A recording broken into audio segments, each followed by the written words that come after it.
In 1972, just months after the mysterious D.B. Cooper hijacking shocked America, another Skyjacker struck again, this time with a plan almost identical to Cooper's. His name was Richard Floyd McCoy Jr., a decorated Vietnam veteran, a family man, and the man many came to call D.B. Cooper's clone. Richard McCoy was not your typical criminal. He was a decorated Vietnam helicopter pilot, highly trained in parachuting, grenades, and survival tactics. On the surface, he appeared to be a loving husband and father of two. But deep inside, he craved adventure and easy money. United Airlines Flight 855 was on a routine trip from Newark to Los Angeles, with a stop in Denver. The aircraft, a Boeing 727, carried 85 passengers. Shortly after takeoff, a flight attendant received a note from a passenger.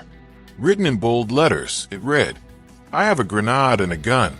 Land in Denver. I want $500,000 in cash, for parachutes, and a helmet."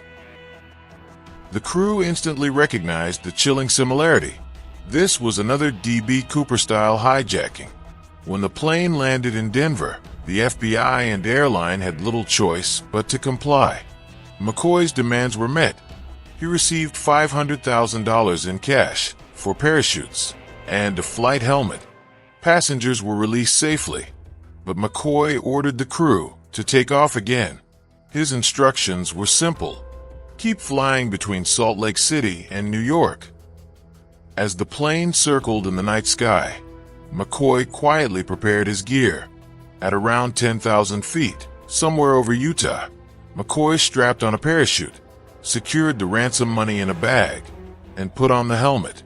Then, like Cooper before him, he lowered the rear stairs of the Boeing 727 and jumped into the darkness. When the aircraft finally landed back in Salt Lake City, McCoy was gone. At first, McCoy thought he had gotten away with the perfect crime, but he made one crucial mistake. He went back to his regular life as if nothing had happened. The very next day, he showed up in his National Guard uniform for helicopter duty. Witnesses soon connected his face to the FBI's composite sketch. To make matters worse, McCoy bragged to a friend and even showed him stacks of cash. Within just 2 days, the FBI arrested McCoy at his home.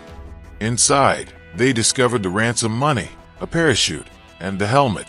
McCoy confessed to the hijacking. In court, he was sentenced to 45 years in federal prison. When asked why he did it, McCoy simply said, "I wanted the thrill, and I was inspired by D.B. Cooper." But McCoy wasn't finished yet. In 1974, just 2 years into his sentence, he and several inmates pulled off a dramatic escape. Hiding inside a garbage truck leaving the prison, McCoy once again tasted freedom. For 3 months, he was on the run. Eventually, the FBI tracked him to a house in Virginia. Surrounded, McCoy refused to surrender. He fired shots at the agents. They fired back. In the exchange of gunfire, Richard McCoy was killed. Was he D.B. Cooper? To this day, some believe McCoy might have been the real D.B. Cooper. The evidence: both hijacked a Boeing 727. Both demanded parachutes and ransom money.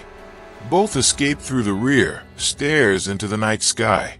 But the FBI officially ruled McCoy out. He remains classified as a copycat Skyjacker. Richard McCoy's story is one of the most fascinating in American crime history.